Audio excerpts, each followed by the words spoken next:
The screams hit before I even stepped outside. Chlorine-scented air, mixed with chaos, Victoria Whitmore, the mighty HOA president, was thrashing in my pool, her perfect blonde hair plastered to her face as she clawed at her skin. Around her, half a dozen guests were shouting, jumping out, scratching their arms like they'd fallen into a nest of fire ants. The water shimmered blue calm, almost mocking them. I stood at the patio door, glass of iced tea in hand, watching the scene like it was a matinee performance. Victoria turned toward me, her face red and furious. "You poisoned us, Anthony. I'm calling the police." I took a slow sip, looked her straight in the eyes, and said softly, "Funny. I don't remember inviting you." Sirens began echoing down the street. Neighbors peeked from behind their fences. And as the flashing lights painted my backyard red and blue, I couldn't help but think maybe peace finally had a price. Before we dive into this wild story, drop your location and local time in the comments. And don't forget to subscribe for more HOA chaos just like this. They say every man has his version of the American dream. Mine wasn't a fancy yacht or a penthouse in the city, it was peace. A quiet backyard, a blue swimming pool that reflected the sky, and enough space to breathe after 25 years of 9-to-5 chaos. When I first moved into Maplewood Heights, the neighborhood felt like paradise. Manicured lawns, clean sidewalks, polite waves from strangers. The kind of place that made you think, finally, I can relax. For the first few months, that dream held true. I'd come home from work, fire up the grill, take a dip in the pool as the sun went down, and feel the tension slide off my shoulders. My backyard was my sanctuary, a small blue kingdom of silence. Then one Sunday morning, the illusion cracked. I remember stepping out with a cup of coffee, half asleep, still in my robe, and nearly dropping the mug when I saw two teenagers splashing around in my pool. A boy and a girl, maybe 16, laughing like they owned the place. My first instinct wasn't anger, it was confusion. I thought maybe they'd wandered in by mistake, maybe their ball had rolled over. But then the girl waved casually. "Morning, Mr. Lewis." Mom said, "We could swim here since it's community property." I blinked. "I'm sorry, what?" That's when I heard the voice, sharp, commanding, and dripping with self-importance. Victoria Whitmore, standing on my driveway in oversized sunglasses and a floral dress, holding a clipboard like a badge of authority. "Oh, Anthony, I'm so sorry. The kids must have misunderstood. They just thought, since we're all part of the same HOA, it's kind of shared space." She smiled wide, the kind of smile that hides teeth. "Right," I said, forcing a chuckle. "Except it's literally fenced and attached to my house." She waved her hand dismissively. "Oh, of course. I'll make sure they know next time." Next time. Those two words should have been a warning. I didn't think much of it then. I let it go, figuring it was a simple mistake. But days later, I came home from work and heard music, faint, distant, coming from the backyard. When I opened the gate, I froze. The Whitmore kids were back, along with two of their friends, floating on my inflatable flamingo and sipping sodas like they were at a resort. "Hey, Mr. L," the boy called out. "Your pool's awesome." I stared at them, speechless. "Where's your mom?" And there she was again, appearing from behind the hedge like a villain making her grand entrance. "Anthony," she said brightly. "I was just telling them to wrap it up. You know how kids are." "Victoria, I'm trying to be polite, but this is private property." Her smile thinned. "Of course. I completely understand." She didn't understand. Not at all. By the end of that week, it had turned into a routine. Every afternoon when I came home, I'd find towels draped over my chairs, wet footprints on my deck, empty snack bags floating in the skimmer. One time her husband Doug, a man who always wore golf shirts and cologne thick enough to choke a horse, was sitting by the pool with a beer in hand. "Hey neighbor," he said with a grin. "You've really got this backyard thing figured out. HOA should give you a medal." I managed a stiff smile. "Or maybe they should give you your own pool." He laughed, missing the point completely. For a while I tried subtle hints, locking the side gate, leaving polite notes, even texting Victoria reminders about respecting property boundaries. Every time she replied the same way, "Oh, Anthony, you're overreacting. We're neighbors, not strangers." But the thing about neighbors like Victoria, they feed off politeness. The more you give, the more they take. Then came the letter. It was tucked neatly into my mailbox, sealed with the HOA's blue emblem. Notice of violation, aesthetic disruption, and noise complaint. I read it twice, then a third time because it made no sense. It said that my pool activities had caused excessive noise and visual clutter inconsistent with HOA harmony standards. The kicker: it was signed by Victoria Whitmore, president of the Maplewood Heights HOA. I almost laughed. She had weaponized the HOA against me, using my own backyard as evidence. I walked over to her house that evening. She answered with that same smug smile, pretending to be surprised. "Oh, Anthony, did you get the notice? Nothing personal, I assure you. Just standard enforcement. We all have to follow the rules, right, I said evenly. Even the ones about trespassing." Her eyes flickered just for a second, but she recovered quickly. "Oh, don't be dramatic. We're just trying to keep the neighborhood peaceful." Peaceful. That night, as I sat by the pool, the water still and silent under the porch light, I realized something important. People like Victoria don't respond to kindness. They see it as weakness. And I wasn't about to be the HOA's punching bag. So I started documenting everything. Every time her kids entered my yard, every piece of trash left behind, every noise, every trespass, every word. I had security cameras installed disguised as garden lights, a motion sensor by the gate, automatic timestamps. At first it wasn't about revenge, it was about proof. But the longer it went on, the more I realized that logic wouldn't stop, her humiliation would. The following weekend I overheard Victoria bragging to another neighbor about community gatherings at my pool. She had the audacity to say Anthony's space adds so much value to the neighborhood we practically consider it communal now. Communal. That word hit me like a slap. By the time the sun set that day, I knew I was done playing nice. I didn't shout, I didn't confront her.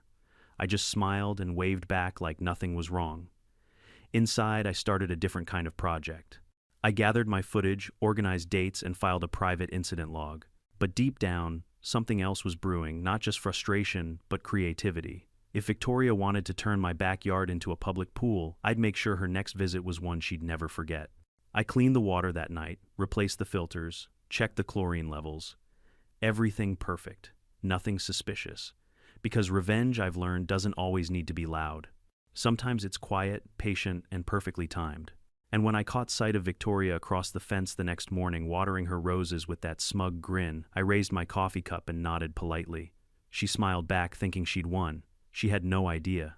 By the next week, my backyard wasn't mine anymore. It had become some kind of unofficial neighborhood attraction. Every time I came home, I'd see towels hanging on my fence, flip-flops scattered on the deck, and half-eaten chips floating near the skimmer. My once peaceful sanctuary now looked like a public pool after a summer festival. The final straw came on a Saturday afternoon. I'd been stuck in traffic for hours, drained from a business trip, dreaming of nothing but a quiet swim.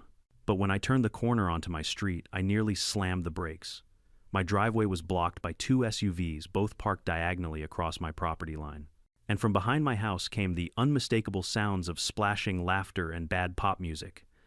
I followed the noise, and what I saw nearly made my blood boil. There were at least 20 people in my backyard. Victoria was lounging on one of my deck chairs, sipping a margarita. Her husband Doug was grilling burgers on my barbecue.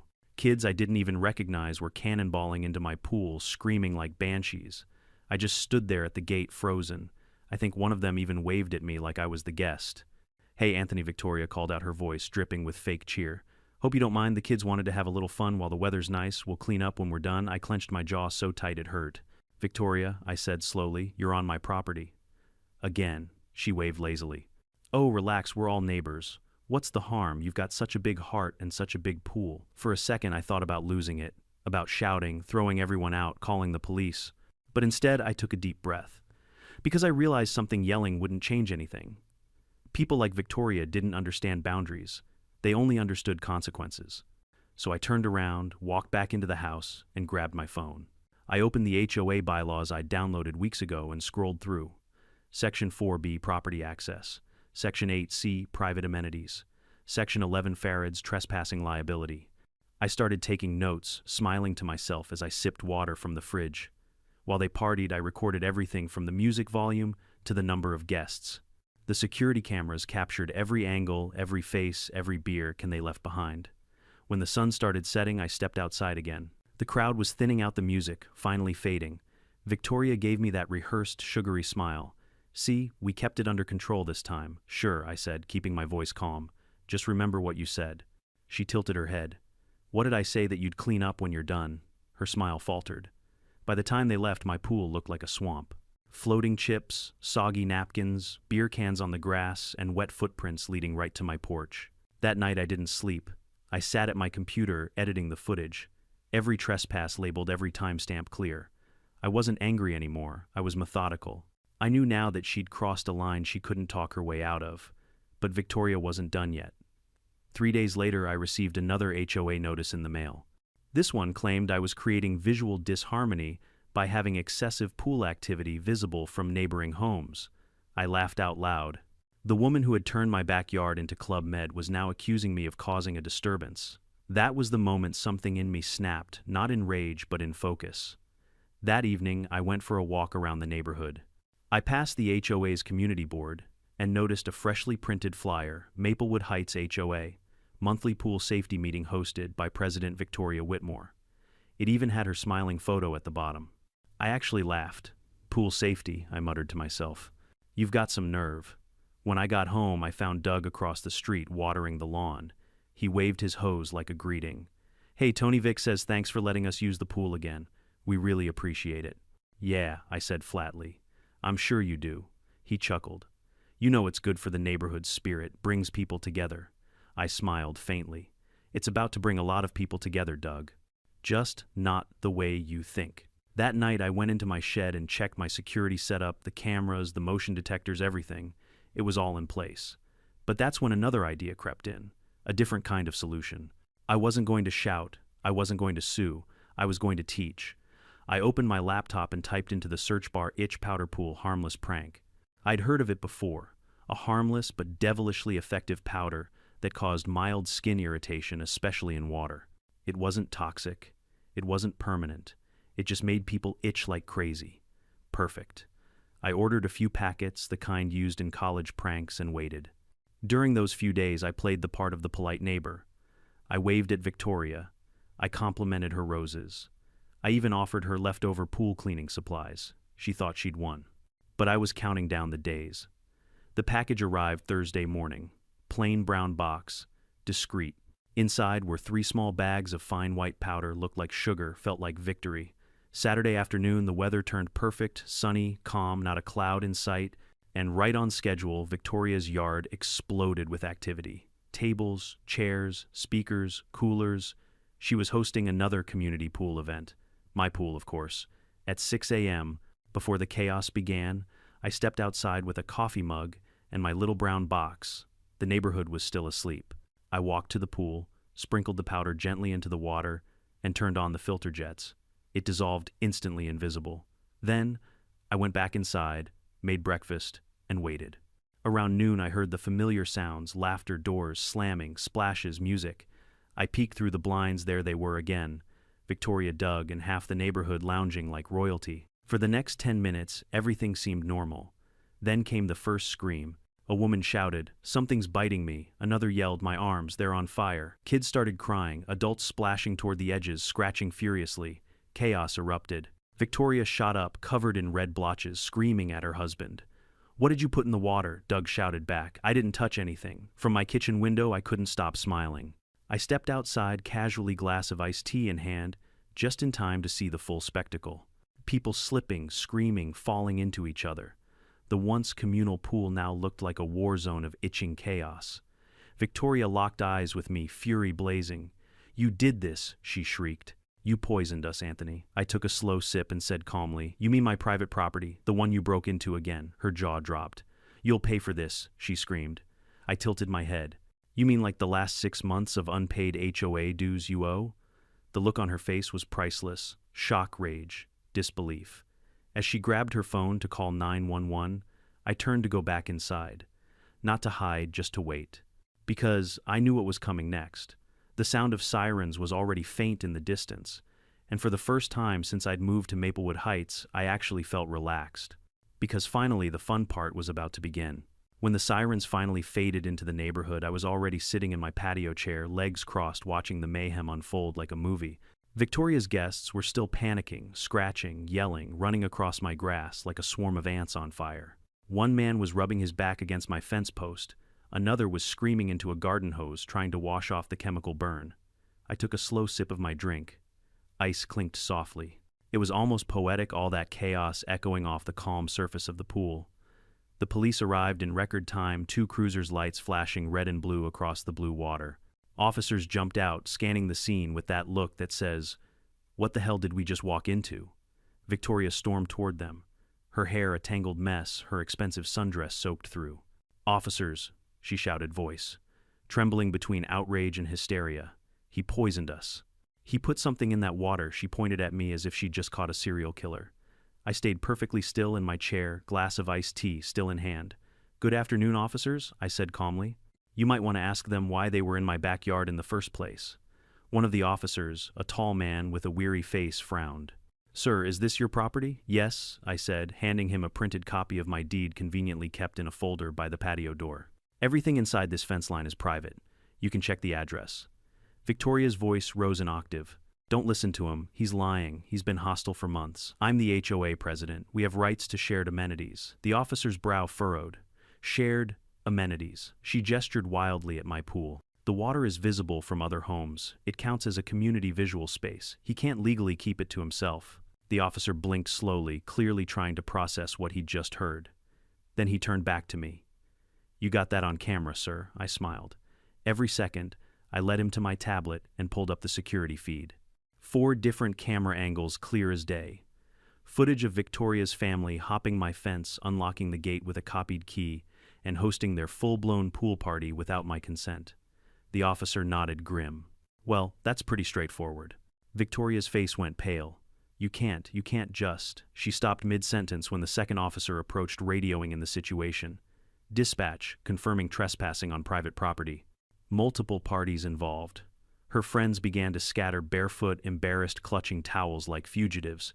Her husband Doug tried to speak up. "Officer, I think this is all a misunderstanding." But then one of the guests, a red-faced man, scratching his arm, blurted out, "Man, my skin's on fire. He put something in that water." The officer turned to me again. "Sir, did you put anything chemical in the pool?" I nodded calmly. "Chlorine, yes. Standard maintenance levels, same as every Saturday morning. You can test it if you like." He radioed for a test kit. Within 10 minutes, the results came back. No harmful substances detected, just normal chlorine and trace minerals. The silence that followed was delicious. Victoria stood there trembling with anger, her face a mix of disbelief and humiliation. You planned this," she spat. I shrugged. "You planned the party." I just kept the cameras rolling. Her eyes burned holes through me. "You think you're clever. You won't get away with this." I smiled faintly. "I already have." That was when she lost it. Before anyone could react, she lunged forward and punched me in the shoulder.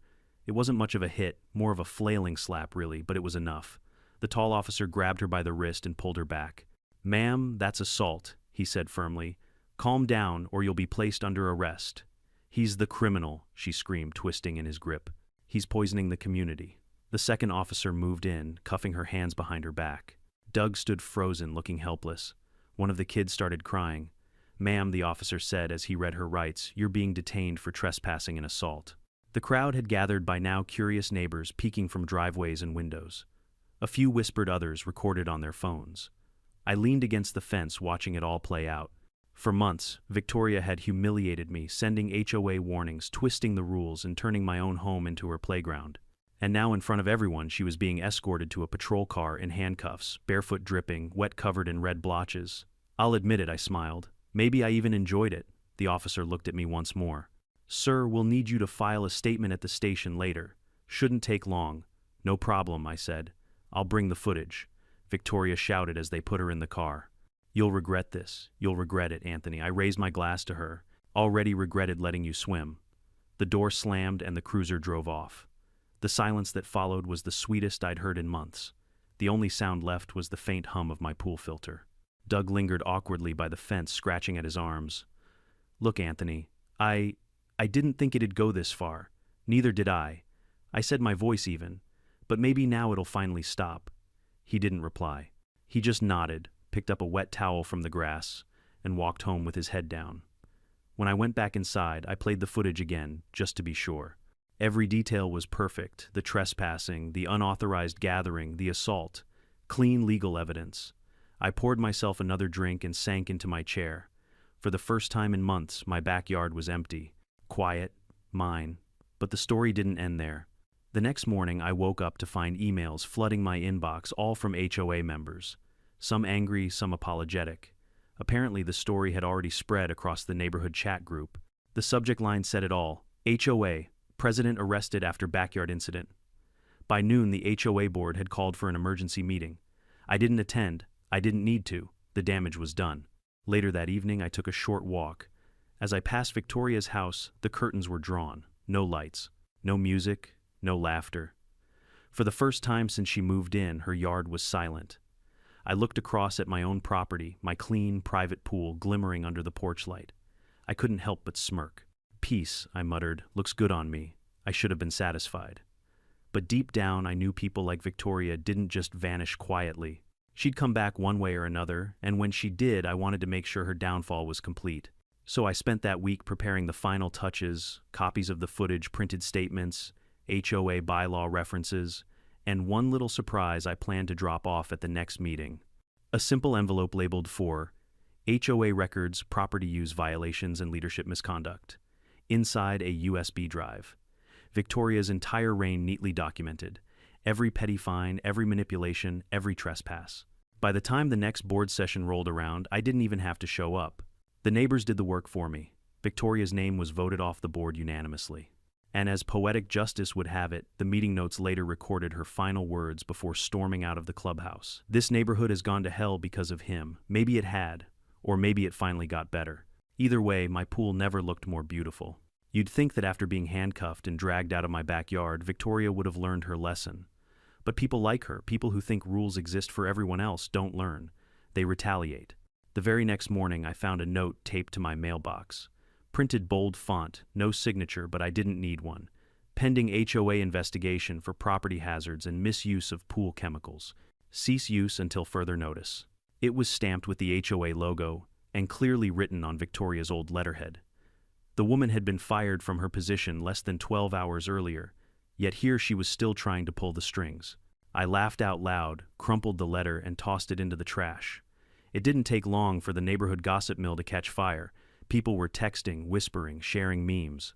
Someone even made a gif of Victoria being escorted to the police car with the caption, "HOA justice served." And I'll admit, that made me grin. But underneath the satisfaction, a small part of me was waiting for the other shoe to drop. Victoria wasn't just petty, she was vindictive. Sure enough, 3 days later she returned. It was a bright Wednesday afternoon. I was trimming the hedge when her silver SUV pulled up across the street. She stepped out wearing a wide-brimmed hat, huge sunglasses, and an expression so fake it could have been painted on. Doug followed behind, dragging a box of files like some exhausted servant. She strutted up to the edge of my driveway, voice dripping with fake civility. "Anthony," she began, "I came to apologize for the misunderstanding." I raised an eyebrow. "Is that what we're calling trespassing and assault now?" Her smile didn't waver. Things got out of hand. The HOA board overreacted. I'm sure once they see reason, they'll reinstate me. But I wanted to clear the air with you first. I folded my arms. "You mean before your lawyer calls mine?" Her jaw tightened, but she forced a laugh. "You're clever, Anthony. But I know what you did. That powder, whatever it was, you're lucky nobody's suing you." I gave a slow nod. "You're right. I am lucky. The police test results said the pool was clean. So, unless your guests were allergic to justice, I think we're good." Her lips twitched. She wanted to scream, but couldn't afford to. Instead, she gave me a cold, polite smile. "Enjoy your little victory. It won't last." Then she turned sharply, dragging Doug back into the car. I didn't see her again for a few days, but her presence lingered like a bad smell you can't quite locate. HOA letters kept arriving, anonymous complaints about property odor, unauthorized modifications, improper lighting, all nonsense. I knew who was behind it, but I didn't bite. Let her waste her ink. I had better plans. See, revenge wasn't just about payback. It was about elegance. And after months of humiliation, I wanted poetic justice, the kind that leaves a mark. So I decided to make my pool famous. One evening, while scrolling through my laptop, I found a local event service website that rented out private spaces for small parties and photo shoots. They were always looking for scenic locations, gardens, patios, even stylish backyards. I sent in a few photos of my pool-polished tiles, string lights, glimmering blue water under the sunset, and within a week I had 4 bookings. Small groups, all legitimate, all paying. By Saturday, my backyard wasn't just private again, it was profitable. And as fate would have it, the very first booking happened on the same day. Victoria's disciplinary hearing with the HOA board took place. That morning, the air was crisp, the sun bright, and the neighborhood unusually quiet. I watched from my deck as a van pulled up carrying a photographer and a couple celebrating their engagement. They were polite, respectful, and genuinely grateful to use the space. I smiled. "Enjoy it. Just don't invite the neighbors." They laughed, not realizing the joke wasn't really a joke. A few hours later, I heard the sound of a car door slamming across the street. Victoria had returned from her hearing, and by the look on her face, it hadn't gone well. She stood frozen for a moment, staring at the couple in my pool area, at the photographer snapping shots under the golden light. Her expression twisted into disbelief. She marched across the street, heels clicking like gunfire, and shouted through the gate, "What is this? You can't rent out your property. It's against HOA policy." The photographer looked startled.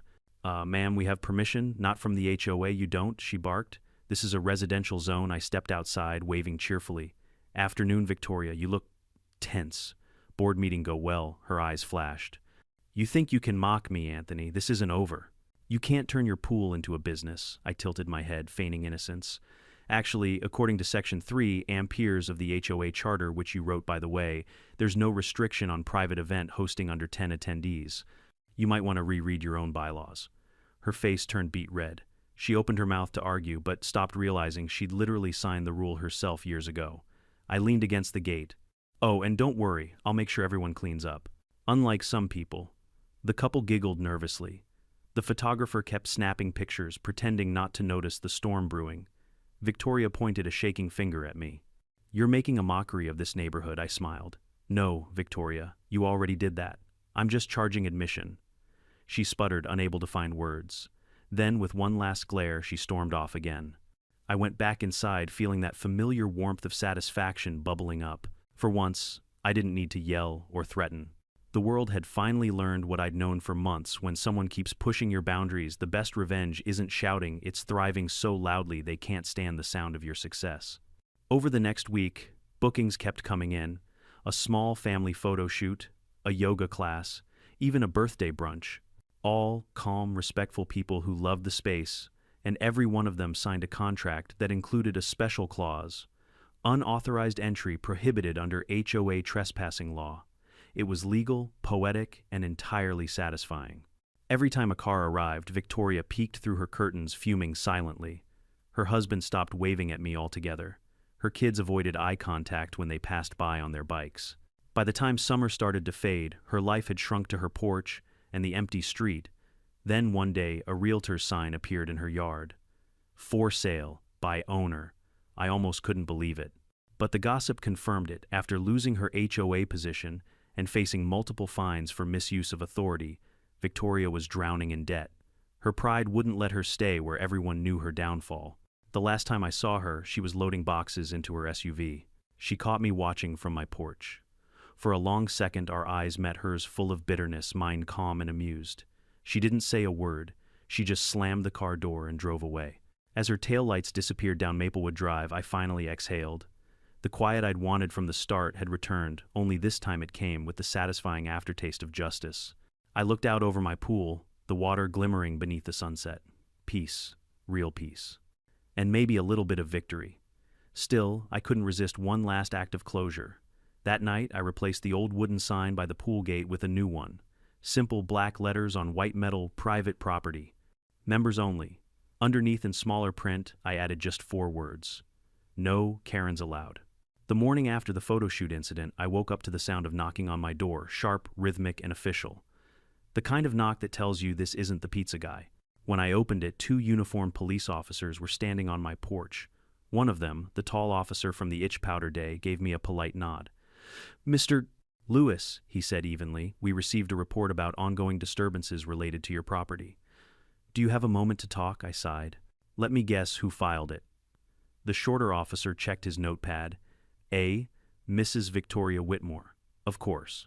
I invited them in, offered coffee, and showed them the paperwork: my pool rental contracts, the HOA bylaws, even the police report from Victoria's trespassing and assault case. Both officers flipped through the pages quietly. The tall one finally said, "To be honest, sir, it looks like you're doing everything by the book." "That's the goal," I said, smiling. "Though I'm guessing she's not thrilled about it." He smirked. "You'd be right about that." Before they left, he added, "Just between us, she's been to the station twice this week trying to reopen her case. She claims you used a chemical warfare substance." I chuckled. "Tell her to take it up with the pool filter." They laughed, thanked me, and left. I thought that would be the end of it. But with Victoria, nothing ever ends cleanly. By the afternoon, she was back this time, in full HOA battle mode. Clipboard, Sunglasses. That tight, aggressive smile that promised chaos. I was lounging by the pool, enjoying the rare quiet when she stormed through the open gate. "Anthony," she barked, "we need to talk about your business operations." I set down my book, pretending to look surprised. "You mean my backyard?" She ignored the sarcasm. "You are in violation of HOA zoning regulations. Hosting public events is illegal without prior authorization." "Not according to Section 3 amperes," I said evenly, quoting her own bylaw word for word. 10 guests or fewer. Private events only. I even make them sign a clause that says, no HOA liability. Her jaw tightened. "Don't play games. You're mocking this neighborhood." I leaned forward. "No, Victoria. I'm just using the same rules you spent years using against everyone else." For a moment she was silent. Then she snapped. "You think you're some kind of hero," she hissed.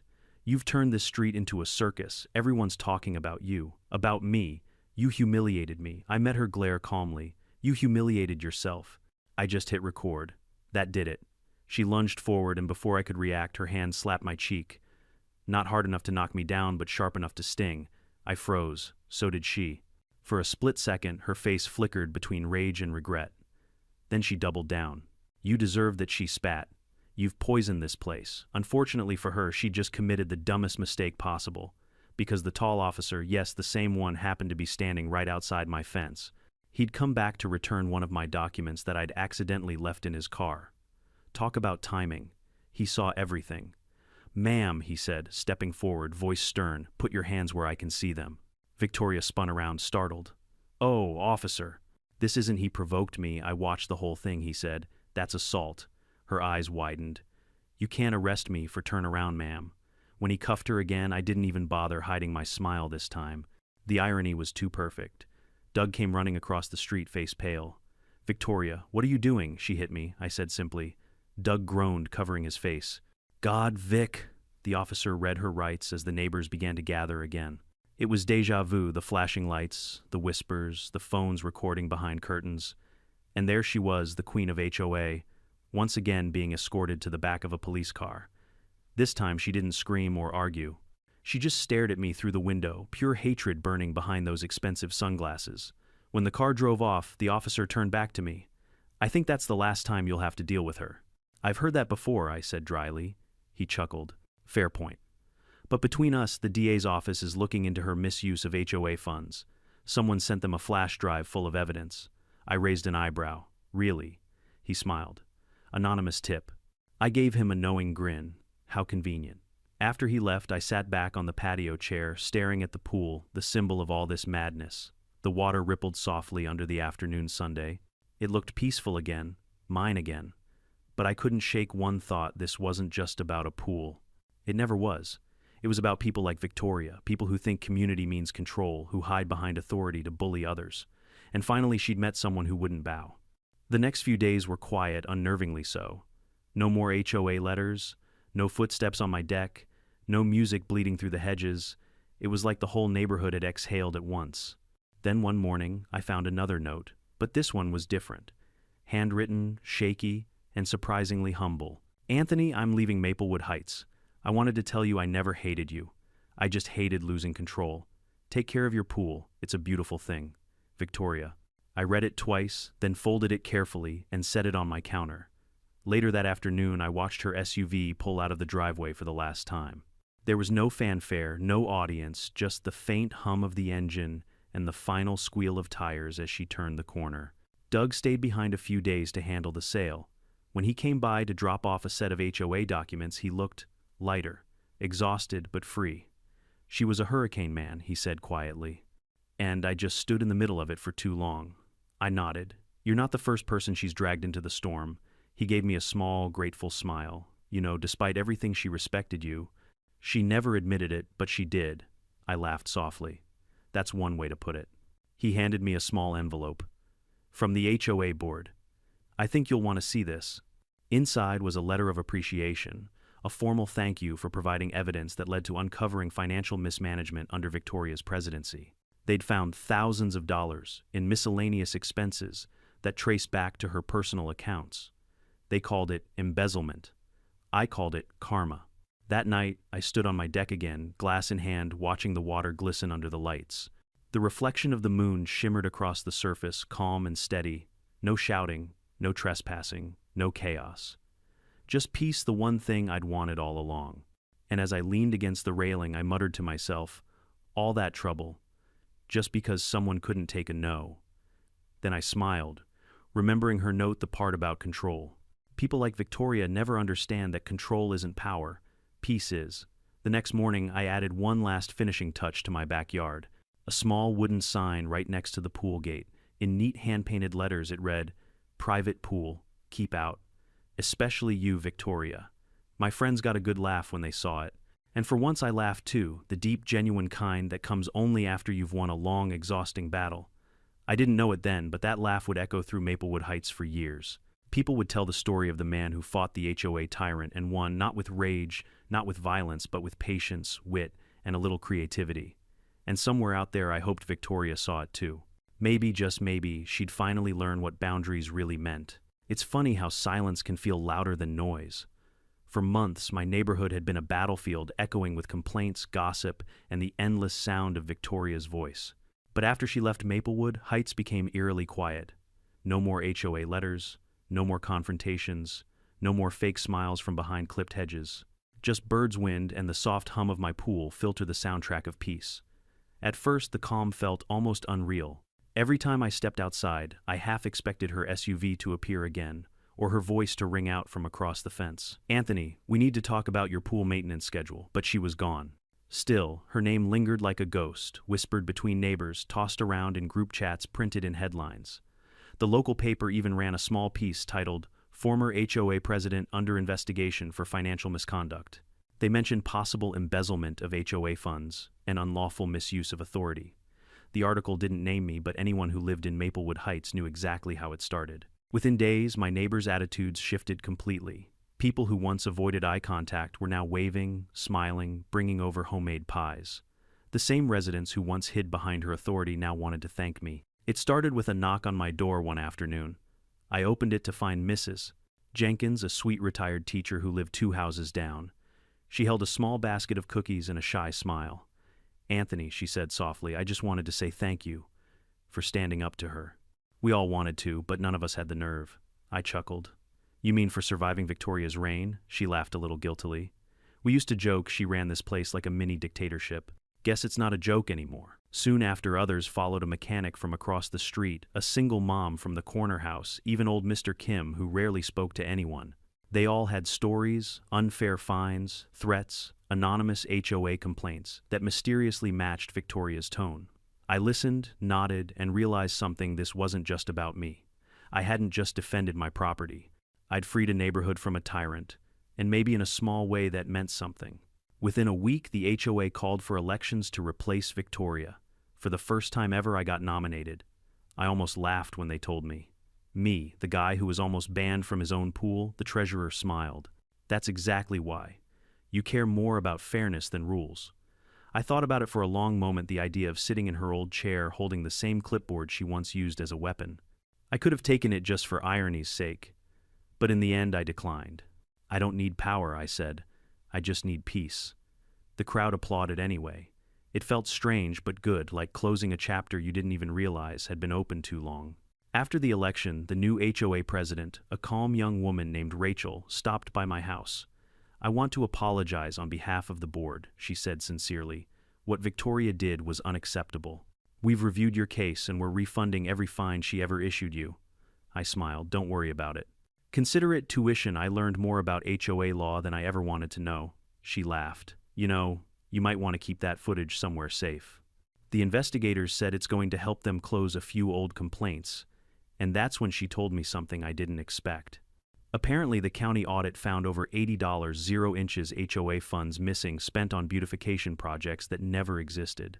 Landscaping contracts, event budgets, even consulting fees under Victoria's name. She'd been milking the neighborhood for years, and no one had dared to question her, until now. When the news broke, everything came crashing down for her. Word spread that her real estate license had been suspended, her credit tanked, and her reputation in the local realtor community was finished. In a twisted way, it all felt poetic. The woman who once prided herself on appearances had destroyed her own. A few nights later, I was sitting on my porch, when Doug, her husband, walked up quietly. He looked different. The confident smirk was gone. He had dark circles under his eyes and hands buried in his jacket pockets. "Hey, Anthony," he said softly. "Doug." He hesitated for a long moment. "She's not coming back, you know. We sold the house." I figured. She's staying with her sister in Arizona. Trying to sort things out. "Good for her," I said, though my tone was neutral. He nodded slowly, then exhaled. "You know I should have stopped her. I saw what she was doing. The fines, the complaints, the way she talked down to everyone. I just didn't have the guts." I studied him.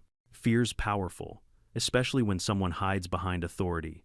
But doing nothing is still a choice. He nodded again, eyes on the ground. "Yeah, you're right." We stood in silence for a moment, two men who'd both lived under the shadow of the same woman, one from across the fence, the other from across the dinner table. Before he left, he turned back and said quietly, "For what it's worth, thanks for standing up to her. You did what none of us could." After he drove off, I looked at the empty house across the street. The for sale sign now read sold, and the porch light that once glared at me every night was finally dark. That was the moment it hit me the war was over. I leaned back, closed my eyes, and let the quiet sink in. The next morning, I decided to celebrate in the most fitting way possible by hosting a real neighborhood gathering. No HOA agendas, no fake smiles, no rules, just people, real neighbors. We grilled burgers, played music, laughed. Kids splashed in the pool with permission this time, and adults toasted to finally being free. At one point, Mrs. Jenkins raised her glass and shouted, "To Anthony, the man who ended the HOA tyranny." Everyone cheered. I laughed, embarrassed, but touched. To common sense, I shouted back, "May it never go out of style." The sound of laughter filled the air, honest, unforced. It was the first real community moment Maplewood Heights had seen in years. As the sun dipped below the horizon, painting the water orange and gold, I realized something simple but profound. Peace isn't the absence of conflict. It's the result of standing your ground even when it's uncomfortable. Victoria had built her kingdom on control. I'd rebuilt mine on boundaries. And in the end, that made all the difference. Later that night, as the guests left and the yard quieted again, I caught my reflection in the water, older, calmer, and maybe a little wiser. I raised my glass one last time to no one in particular. "Here's to peace, and the price you have to pay to keep it." The ripples shimmered, carrying the light across the surface like a promise. For the first time since moving to Maplewood Heights, I felt like I truly belonged. No more HOA letters, no more power plays, no more Karen wars. Just me, my home, and the water still clear and finally mine. A month passed after the neighborhood barbecue and peace finally settled into Maplewood Heights like a long overdue sunrise. The laughter from that night still echoed in my head every time I sat on my porch sipping coffee and watching the quiet street. For the first time in years, I could open my mailbox without finding a complaint, a fine, or a threat disguised as friendly advice. The only letters now were coupons and a thank you note from the new HOA president, Rachel, who wrote, "Thank you for restoring sanity to our community." I thought that was the end of it, the final curtain call of the HOA saga. But, as life tends to do, it had one last twist waiting for me. It started on a random Tuesday morning. I was cleaning the pool filters when I noticed a man in a crisp suit walking toward my driveway holding a briefcase. He had that sharp professional look, part lawyer, part accountant, part trouble. "Mr. Anthony Lewis?" he asked. "Yes," I said cautiously. He extended his hand. "Detective Alan Morris, County Financial Crimes Division. We're wrapping up the investigation into your former HOA president, Mrs. Victoria Whitmore." I straightened a bit, heart kicking up. "Oh, that. I figured it was already over." He smiled faintly. "Not quite. We've uncovered a lot more than expected, and it seems you played a bigger role in solving it than you know." He opened the briefcase and pulled out a folder. Inside were printed reports, bank statements, and screenshots of HOA transactions. Some of them had Victoria's signature. Others had forged ones. She'd been using HOA funds to pay for personal expenses, travel, luxury goods, even renovations to her private vacation home, he explained. "But your footage and the files you anonymously submitted gave us a timeline we couldn't get anywhere else." I raised an eyebrow. "You're saying my petty revenge helped a county investigation," he chuckled. "More than helped. It started it. Because of that evidence, we froze 3 of her accounts and recovered over $90,000 in stolen HOA dues." I let out a low whistle. "Guess she really was allergic to honesty." The detective smiled. "You might find this interesting too." He handed me a printed property record. At the top of the page in bold letters it read, Property foreclosure, 281 Maplewood Drive. New owner Anthony Lewis. For a moment, I thought it was some kind of joke. Wait, what, he explained. Her house went up for auction after she defaulted on her mortgage. Apparently her attorney listed you as one of the eligible buyers due to your previous claim in the trespassing and damages case. The bank accepted your bid automatically since no one else matched it. I blinked speechless. You're telling me I own her house? He nodded. Technically, yes. The paperwork's already processed. You'll get the deed in a few days. I had to laugh. The irony was too perfect. The woman who'd once claimed my pool as her community property had lost her house to me. When the detective left, I stood there for a long moment, staring at her old yard across the street. The lawn had gone wild grass, knee-high paint peeling from the porch railings, the once perfect roses turning brown. It was strange. For so long that house had symbolized control, her empire, her throne. Now it was empty, silent, and mine. The next weekend, I walked over with a set of keys the bank had mailed. The door creaked when I opened it. Inside, the air was stale, a mix of perfume and dust, like someone had tried too hard to cover up decay. Her furniture was gone, but the energy lingered. The walls were lined with old HOA plaques and motivational quotes like "Leadership starts with confidence." I almost snorted. I walked through each room slowly, half expecting to hear her voice again, shouting about community standards or property violations. But there was nothing, just echoes. Then I stepped into the backyard and stopped. From this angle, I could see my pool, my deck, my patio perfectly framed through the fence line. The same view she'd used to justify calling it a shared amenity. The irony hit me like sunlight through a window. Standing there, I realized this wasn't just victory, it was closure. Every fight, every insult, every ridiculous fine had led to this exact moment. I sat down on the back steps of her porch, staring at my home across the street. It looked peaceful, glowing under the afternoon sunday. For the first time, I didn't feel anger toward her, just pity.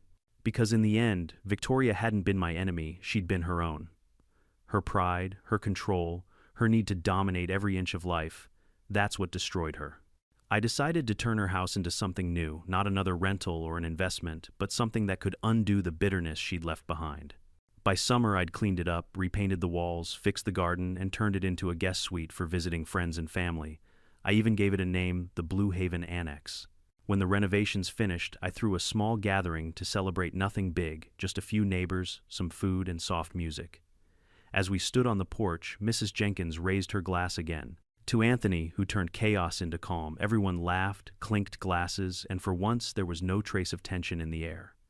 I looked around the people, the houses, the laughter, and felt a strange peace wash over me. The HOA hadn't just been fixed. The neighborhood had healed. That night, after everyone left, I sat on the porch of Victoria's old house, staring at my pool glowing blue under the moonlight. It looked different from this side. Smaller maybe, quieter. But it also looked like victory, not the gloating kind, but the kind that comes from surviving something ugly and still finding beauty in it. As the crickets hummed and the night breeze carried the faint scent of chlorine, I whispered to myself, "You see that, Victoria? You finally made this place better. Just not the way you thought." Then I smiled and headed back home. Looking back now, I realize this story was never really about a pool or an HOA. It was about boundaries, the invisible lines that protect peace, respect, and dignity. People like Victoria exist everywhere. The ones who believe kindness is weakness and control is power. But the truth is, control without respect always collapses. Sooner or later, arrogance drowns in the very water it stirs. I learned that standing up for yourself doesn't always mean fighting loud. Sometimes it means staying calm, collecting proof, and letting karma write the final chapter. And if you're lucky, that chapter ends with laughter, a quiet backyard, and a pool that finally belongs to no one but you. What about you? Have you ever dealt with a Karen who pushed too far? Tell me your story in the comments, and don't forget to subscribe for more real-life HOA justice tales like this one.